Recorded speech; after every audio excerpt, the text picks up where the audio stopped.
Hey guys, this is Mel, and I'm finally back to talk about Legacies. That's episode 418, titled By the End of This, You'll Know Who You Were Meant to Be, which premiered Thursday, June 2nd, 2022 on the CW. Originally, it was supposed to air on May 12th, but as you know, it got pushed back after it was announced on the 12th that Legacies was going to be canceled. Therefore, 418, 419, and 420 are the last we're going to get of the series.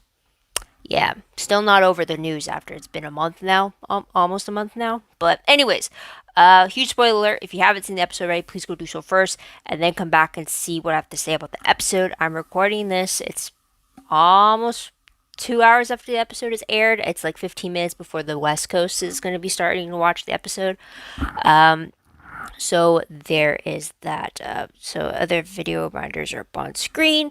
Take a moment to remind yourselves of those.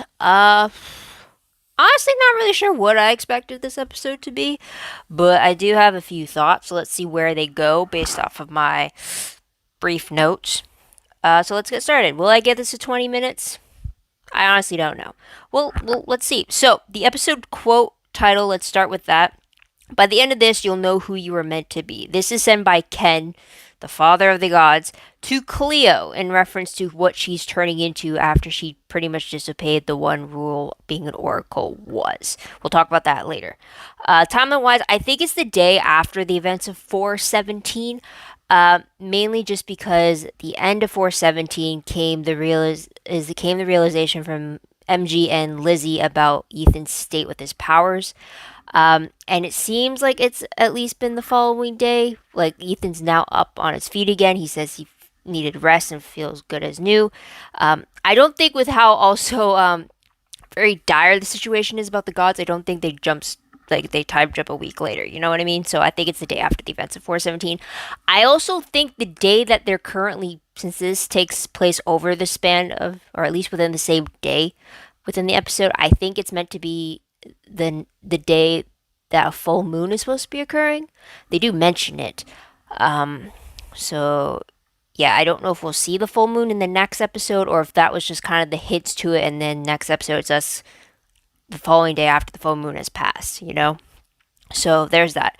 Episode reminder, I probably will say that you do get many offers dished out in this episode. And we're going to talk about those. But feature creature, finally I have to say a feature creature. Is it really a creature? No, I guess maybe entity, but that is the ferryman in Limbo. We actually find out it's actually a fairy woman by the name of Lynn. And not only is she originally a god before she was cursed to be the fairy person who ushered souls from Limbo to Valhalla, which is peace, but it's also a familiar face for me. Lynn is being played by who I know as Echo from the 100, is by Tasia. I hope I said her name right. But yeah, it's great seeing her face again on a show everybody's watch. It's always nice to see familiar faces just jumping in between shows, right? So there's that. We also find out from Lynn, though, that she's been cursed for at least 10,000 years. Originally, if I remember correctly, it was that she originally wasn't the fairy person, but because I guess her limbo was like her peaceful place, maybe? I don't know where she was visiting. But once Ken crossed over into the human world, she slowly started seeing more humans coming to Limbo, and when she thought it was unfair, she brought a mother and son from Limbo, and she ferried them across to Valhalla to find peace. When Ken found out, he cursed her to remain that role uh, forever, where she can only just touch the shores of Valhalla, which she deems as peace, but never fully returning back. And we'll talk about her later, though. But that's essentially the what we got the gist from her about. But for storyline, let's go right into that because we will talk about Lynn later. I did pick up on four storylines. I'd say my three main ones, and then the fourth one kind of trickles in here and there a bunch with a bunch of the other storylines. But first storyline is next move for the Super Squad. Second storyline is Ken's agenda. Still don't like the name.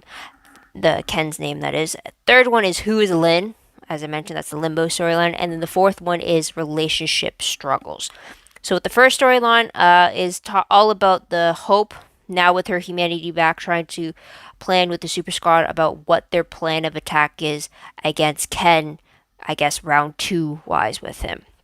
Hope is trying to find the best solution without losing anybody, while getting advice from Alark that they kind of need to use their defense as their offense, even though if it means that one of their own would have to be sacrificed.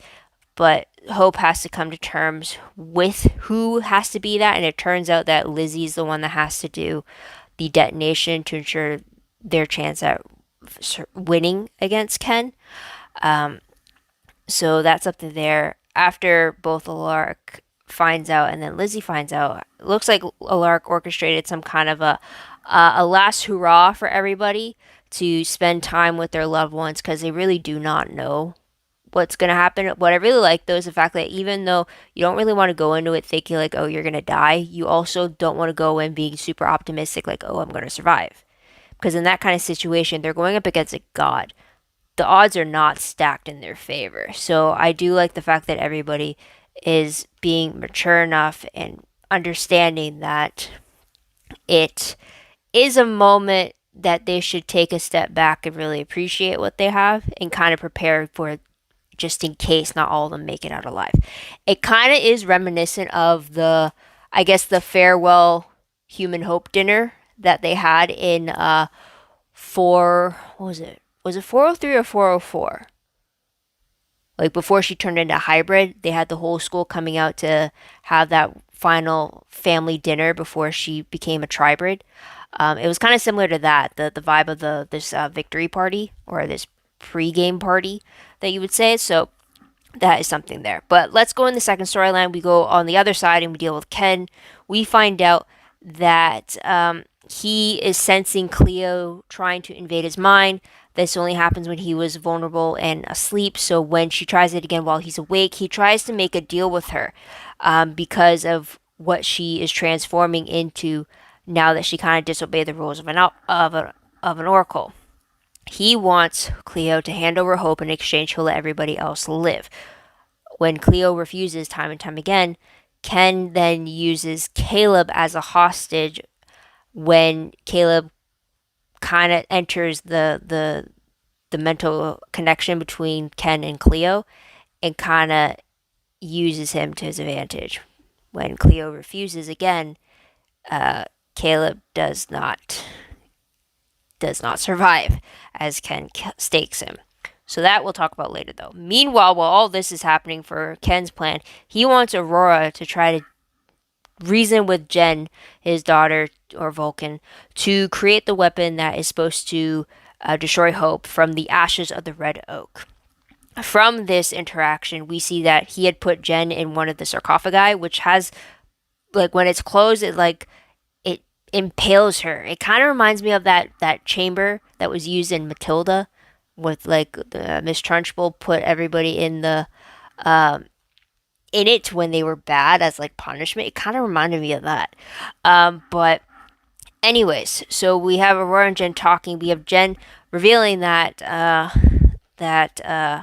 what I suspected was that Ken has the ability to manipulate his memories so that you see what he wants you to see, or which casts doubt for Aurora. But I said in my previous video that what's to stop him from having the ability to do that? I mean, as I said before, everyone is their own hero in their own memory, so you can't really take what that person's perception of events to heart. So when it came to Aurora, seeing Ken's views of how everybody perceives him, of the actions, of course he's going to paint himself in a better picture to get her to side with him, and Jen kind of confirmed that that is what he is capable of doing. So now, hearing that and hearing Jen repeating the cycle she's always stuck with Ken in, and how like he fed Aurora the same line of like, be my queen as and you rule beside me and such, which is casting, I think it has Aurora second guessing herself. So that is something there, but it seems like Jen is resolute to, I hope it's the right word, to realize that she is going to have to make the weapon at some point. She can't escape her father. But I guess we'll see about that. Now with the third story, we're going to go back to Limbo and we're going to talk about Lynn. So the first time, what I really liked was that when the ferryman came into the bar and spoke for the first time, to Landon, asking to have a drink with them. It was the first time anyone has heard the ferryman speak.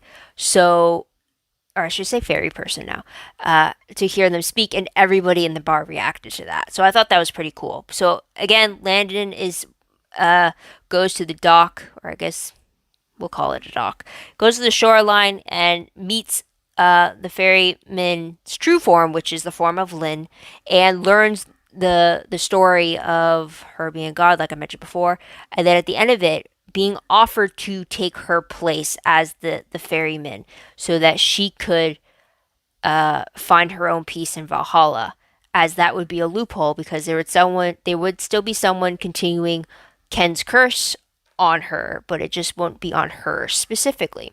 Turns out Landon does take the position, and he has this newfound power because he was able to restore Ted within the necromancer in hopes of getting Ted to Valhalla. So they kind of rushed at the end of their portion of their storyline to get Ted across the water because they weren't sure how long Landon's transformation ability on the necromancer to Ted, how long that would last. But it was a great moment for them because Landon wanted to keep his promise to get Ted to peace. So I thought that was pretty sweet. Now the fourth storyline. So relationship struggles. This we kind of see different ones in play. We see Caleb and Cleo. We see Jed and Ben. We see, I guess we can see two sides of MG and Lizzie as well. So with Jed and Ben, we have Jed. Even though Ben is helping the Super Squad trying to find a plan to stop Ken, we have Jed still not trusting him and still being mad.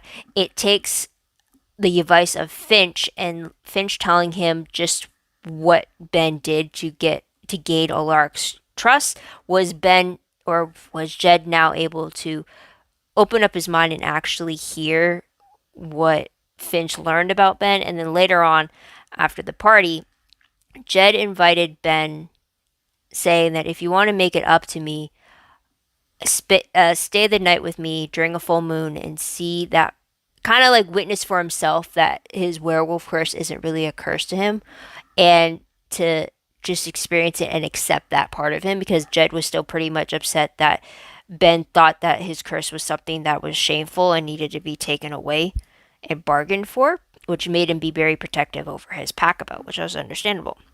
So Ben takes the offer and wants to be there with Jed as he experiences it. Even says that he's not going to be behind some bar for protection because Ben, the wolves can't hurt a demigod. So seems to be on the mend between the two of them. Meanwhile, throughout the whole episode, we have Caleb trying to find out from Cleo what she likes about him the most, and while also helping her try to find more information about her visions and trying to get an upper hand against Ken. All that leads up to when Ken takes Caleb hostage, and right before he is killed, Cleo reveals to Caleb that it's his eyes that drew her in, or that her favorite. I don't know how she words it, but of course, because it's that, we see both of them get teared up just as the stake enters his heart. So there's that. Now with MG and Lizzie, which is kind of tying into what the last scene of the episode was, is that Lizzie confesses her feelings, or I guess reciprocates her confession to MG, and just as they're about to kiss, Cleo interrupts them with the news that Caleb is dead. So there is that. So let's move on to characters very quickly. So I only mentioned it briefly, but it was revealed by Ken in this episode that Cleo is becoming a Fury. And because of that, that is why there's a mental connection between Ken and Cleo. Because of her as a Fury, they're supposed to, I believe, have this symbiotic relationship where they're supposed to warn each other about certain things. They're supposed to have a collaborative type of connection. He killed the other Furies when they didn't reciprocate that collaboration. And apparently Cleo is the last Fury alive. For Ethan, he is told in this episode by MG that if he uses powers anymore, that it's going to kill him. So MG kind of wants to bench Ethan from the fight. Ethan refuses, but unknowingly he finds himself in the therapy box, where he's kind of proven wrong that if he were to stay in the fight and try to help without his powers, he is going to instinctually use them if he sees someone in danger, which is proven in the therapy box. So seeing MG's reasons, Ethan actually gets on a bus and leaves town. Is this the last time we see of him? Probably, but I'm kind of surprised. I actually thought Ethan would be one of the two people that were slated to die. But yeah, he actually made it out of Mystic Falls alive. So that's something there. He's able to give a goodbye hug to his good friend MG. But yeah, he definitely doesn't. He does not get a goodbye from Lizzie though. So I thought that must hurt for Ethan, But he seemed to be resolved to the fact that like MG and Lucy are like it's it for them. So there's that. Another thing I'm going to add for Ken is the fact that he mentioned to Aurora that he has scattered his siblings around, kind of teasing to her that she won't be able to find them to get their side of the story of things. He's definitely more menacing than Klaus, because at least with Klaus, he carried his siblings around with him while they were daggered. So they were always close to him, although he lied and said he told everybody that he dropped them at the bottom of the ocean. For Ken, I don't think he's lying. I mean, we already know that Lynn is his sibling who's stuck in limbo. So that's one. We don't know where Kronos is, but I'm pretty sure if I remember mythology correctly, Kronos is supposed to be Ken's father. Because I'm assuming Ken's supposed to kind of take on the role of Zeus in a sense. So that's something there. I won't say much on tidbits because of the fact that I kind of mentioned a bit about everything there. But so we're going to go to shocking moments of the episode. I think the fact that Ken killed Caleb, I definitely wasn't expecting that for sure. I mean, I probably feel different about it now, knowing that these are the final 3 episodes. Then yeah, okay, you kind of can't have everybody living to the very end. But if this was going to be like if this was meant to be like there was supposed to be another season, I would have been very surprised that like that would have been the end of Caleb, right? So that was just a shock to have that happen. But we'll talk about that later as well. So let's move on to top 3 favorite moments. I have more than 3, but they're also kind of like tinier ones, not compounded faves. So I'll let it go, or I'll let it slide. So the first favorite I really liked was the sentiment behind the victory party. Kind of said before that it was very reminiscent of the big family dinner that the school gave to Hope before she turned into a tribrid. In this sense, the sentiment behind it was really nice to have everyone kind of like come together and spend time with their loved ones, or I guess their found family at the school. Hope's speech was really sweet too, and then you also kind of have it edged on with the fact that it kept cutting between what was happening at the party versus Ken kind of threatening Cleo and Caleb. But if you just focus on the school, it was very nice sentiment and touch for kind of hoping that they just have a moment to appreciate what they all have with each other. And I would say this, Hope's speech definitely shows how far she's come, because if you remember her from season 1 of Legacies, even in season 5 of the originals, she was definitely the lone wolf, pun intended. She did not want to make any friends. She did not believe in a super squad. She always thought she had the weight of the world on her shoulder, and now 4 seasons later, you have her being part of a team. You have her being able to rely on somebody else, not taking the weight of the world on it. And it seems like she has such a huge growth from that too. Plus, it's also something too, because all the things she's done as tribrid, like no humanity hope, and to have them all accept her back again, or at least bring that understanding, it's definitely the definition of what the school is. And it kind of brings back to the main motto of Legacies to begin with, how they are all either descendants from villains or childs of monsters, and all being worried that they're defined as villains but trying to be heroes. So it's very interesting how much of that depth came in from that speech part. Another favorite I did like was just Hope and Lizzie turning to each other, confessing, and also just confiding in each other about what was going on. Lizzie confiding in about MG's confession to her, and then Hope relating to that because of what she had to deal with, coming to terms with what was happening with the battle strategy, and having them both relating to each other.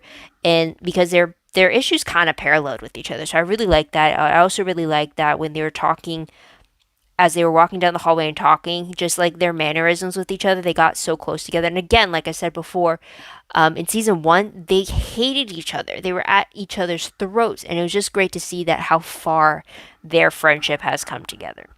So that's something there. I'll also mention Hope and Alark, because especially with their training session with the sticks and outside, huge callback to season one when we would see Alark pretty much guiding Hope during those sessions as well too, which was really great, and just to see it come full circle that way, and just to know that how there's no sugarcoating it between the two of them. I know it's been a very long time since we had them being on good terms with each other, or at least making amends. So I did appreciate we got a little bit of that happening. And then also when Lizzie, or not Lizzie, when Hope was standing up for Lizzie when telling Alark that Lizzie had to be the one to detonate the bomb, when he thought he would have to be the one to do it.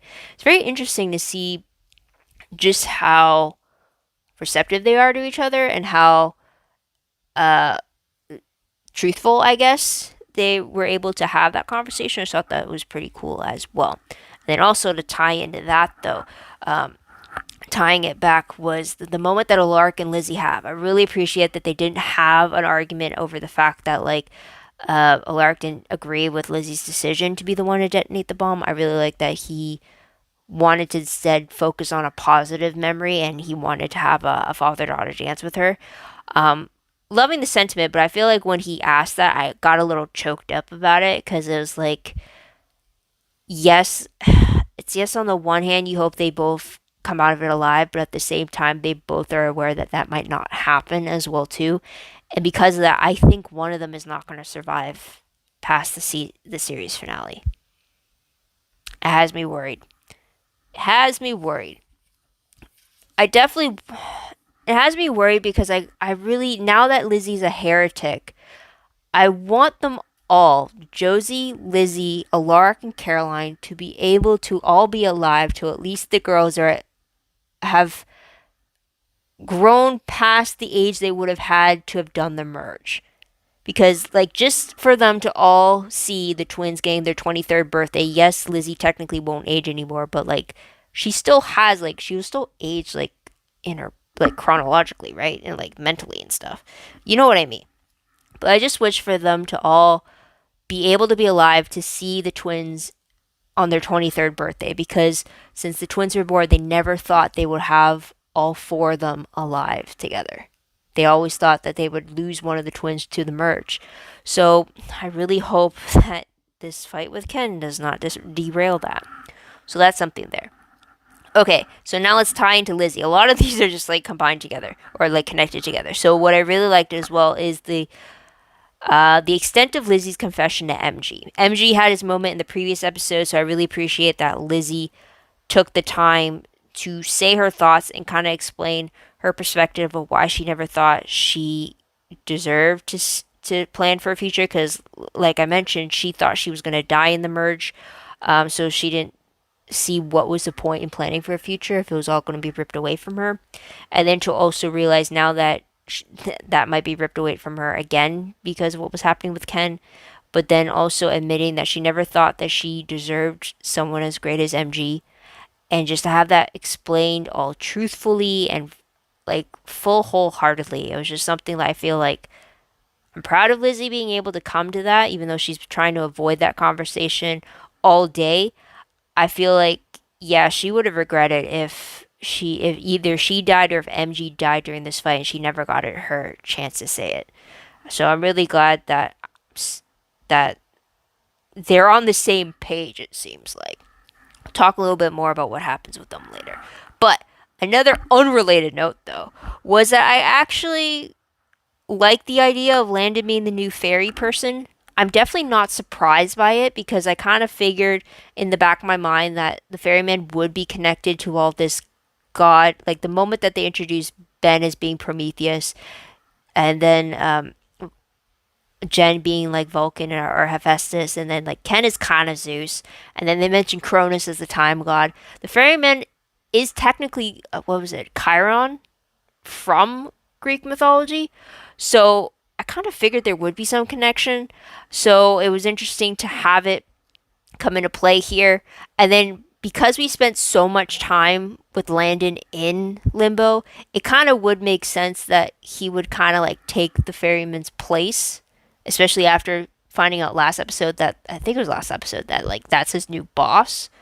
So I'm not surprised by the exchange, but it's interesting to see what this could mean for Landon later on. We did see that he kind of got a power upgrade from it, so there's that. But I'm going to move on to my peed moments because it's still connected to the Limbo storyline. Is that I'm a little peed by the fact that Lynn did not tell Landon anything about how to stop Ken. She originally started by explaining how Limbo kind of came to be a little bit, or at least how humans came to occupy Limbo so much, and then how her ferrying started to get them to find peace. But like the fact that like she mentioned that Ken was her brother and the fact that he cursed her, that's all that Landon found out about Ken. I was kind of hoping that if we found out like, oh, this is one of his siblings, maybe they can tell us something that could help us defeat Ken, or maybe defeating Ken would kind of free Lynn from her curse. But no, it was all building up to get Landon to say yes to her offer. So I was kind of a little peeved by that because that would have been a good opportunity for us as the viewers to learn more about how we can stop Ken. Because again, like from Jen, we know that like Jen is always going to be what's the word? Ken is always going to overpower his daughter Jen. Same way with Ben. At least with Lynn, thank God I just realized that her name did not sound like Ben, Jen, or Ken. Oh, thank you. But at least she technically is on the same level as Ken because they're siblings. So it's like, yeah, I was kind of hoping for more information that we would know instead of just learning about Landon's potential upgrade in Limbo, you know? So that was a peeve there. I did have another peeve in the fact that, I don't know, maybe I have to rewatch it to hear the wording of it, but I felt kind of disappointed that when Cleo finally told Caleb what she liked about him the most, she went with his eyes instead of all the other things he listed as actionable things he's done that would be reason for why she likes him so much. Instead, she goes for his eyes. And I get why, because cinematically, then when he says, I like your eyes, and of course you're going to zoom in on the eyes and you're going to see them welling up with tears just before he dies. I get that. But at the same time, it's like, same thing. It's just like, is that really what you're going to say your favorite thing about a person is their eyes? Like your favorite thing? Yeah, you could be one of the things, but your favorite? You can't really, a person doesn't really have a say in what their eye color is. Right? So it's like, I'd figure like if the thing that you love most about a person, it shouldn't be something that like an action that they do or like something that's part of their personality and it's the essence of them. I feel like your eyes are just there, you know? Maybe I'm wrong, but like I felt really kind of disappointed when she gave that answer. If you ignore the fact that he was gonna die, so there's that. Another peeve tying back into Caleb dying was that the ordering of the scenes. Like for me, I kind of felt like Caleb's death, like in the woods. I thought the episode was gonna end right there. Or at least not in there, like because it kept cutting between back and forth to the party with Hope's speech and then kind of with Ken's ultimatum that led to Caleb's death. I kind of thought we would get Caleb dying, Cleo kind of collapsing for his dead body, and then it cuts to Hope saying like telling everybody at the end of their toast that they're gonna win. I thought it would end like that, or maybe it's gonna end like we're gonna win, and she felt a shift and like maybe like I don't know if she would though, but if she felt something off, maybe it was an energy that Cleo as a Fury would have gave off that like something was wrong and you just see it on her face and then you would have ended the episode there. That's like what I was kind of thinking where it would have been. Like yeah, it was great to have Jed and Ben having their moment after the party. It was great to have Lizzie and MG having their moment too, but I feel like that could have either been earlier in the episode, like before we have the whole Caleb dying and Hope's speech kind of a thing. I don't know. I don't. As I was watching it, I felt like this is a weird spot to kind of like not have your episode ending here. Because then also at the same time, it's like if you just ended with Caleb's death and then that's the cliffhanger of the episode, then okay. As opposed to what they did today, which was they had Lizzie and MG having their confession, and just as they were about to kiss, Cleo interrupts with the announcement that Caleb's dead. And it's like, I'm now pissed off that I didn't get my kiss for Lizzie and MG when I've been waiting since season 1 for them to have. It just seems like there's always missed timing with them. It's never the right time, and for once I wanted it to be the right time for them. Especially if they don't think one or both of them are going to survive in the fight against Ken. So for me, I don't know. This is not me talking as a screenwriter about the ordering of the scenes. This is me more of like as the viewer. I just felt like Caleb's death, you just should have ended it on that sequence of scenes. But yeah, I don't know. Maybe it's just because I felt robbed by Lizzie and MG not getting that kiss. So there's that. But let's go to random questions very quickly. Now this is something I touched upon earlier, but if Caleb is part vampire and part dragon, then why does a normal steak still kill him? I feel like you need a lot more in order to do that. I mean, like with a regular wooden steak doesn't kill a hybrid. Wait, no, it does. Klaus is different. A regular steak would kill a hybrid, even though they're part vampire and part werewolf. But for Klaus, that's not the case. He needs white oak because he's an original. But also, silver doesn't affect him either. Does silver affect regular hybrids though? I can't remember. But it's like there's something different. So why isn't that the same case for Caleb being part vampire, part dragon? Right? Wouldn't there be something? You have to take something from the dragon aspect to help kill them? I mean, Tribrid Hope can only be killed by the white oak, right? So that was a confusing thing there. Another question. What does it truly mean for Cleo to become a Fury? The only Fury I remember being depicted on TV before was from the original Charmed series in season 4, very early on. It was when Piper turned into a Fury due to her grief over her sister's death. So that was like a Fury was brought in by like anger and sadness. So I'm wondering, is Cleo gonna now further her transformation because of Caleb's death? Like, what exactly does it mean to be a Fury outside of just having this mental connection to Ken, who you're trying to kill? Right? So that's one there. Another question I did have was, if the writers were told to treat this finale as a series finale, which it turns out to be, like I stated before, do you think that we will get Caroline or Josie returning in the final 2 episodes, especially if Lizzie is set to detonate the bombs meant to take out Ken, which is essentially kind of a suicide mission? I think they kind of are preparing it for. So will we get a full family reunion? I don't know. I hope so, but we'll have to wait and see about that. Last question. Will Jen create a true weapon to kill Hope, or will she sabotage this weapon and play it off as the real one to her father? I kind of hope so.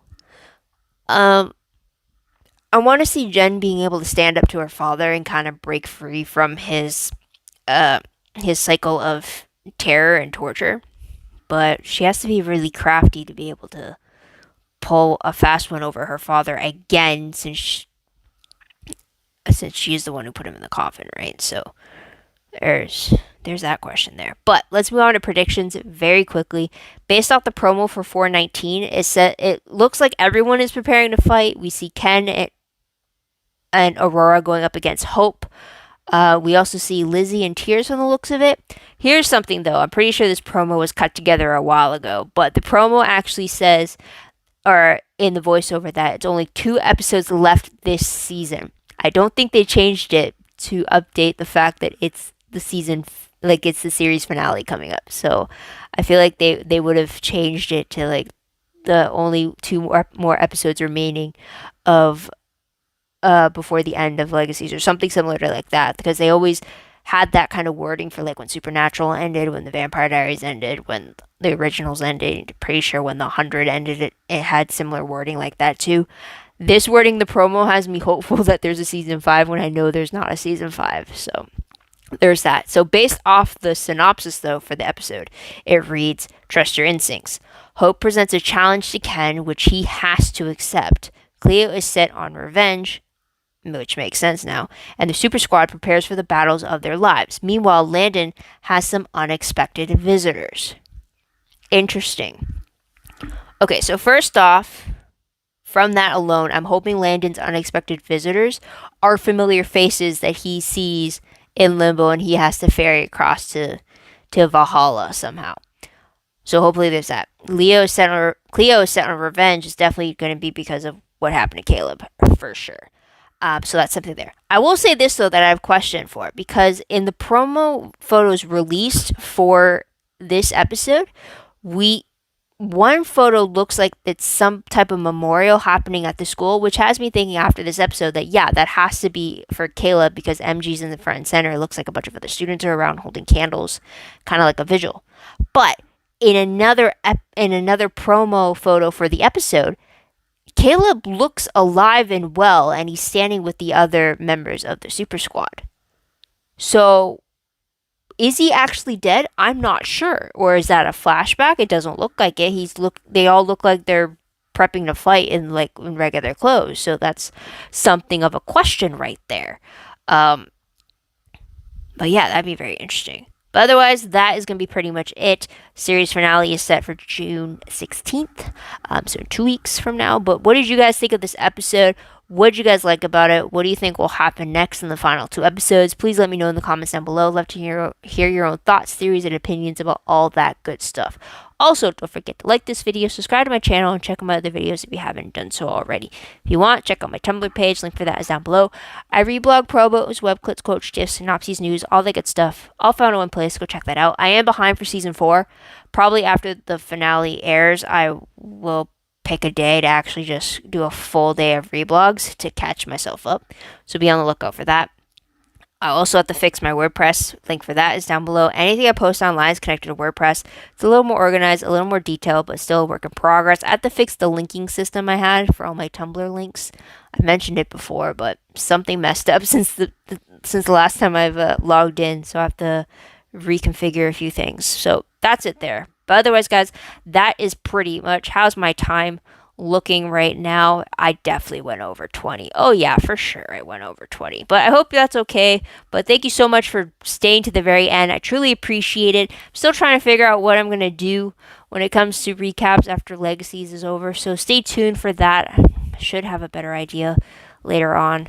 But yeah, so this is Mel. Wish you all a great day, great week wherever you are. Thank you for tuning in, and I hope you come back next week to see what I have to say about the next episode. So until then, bye for now.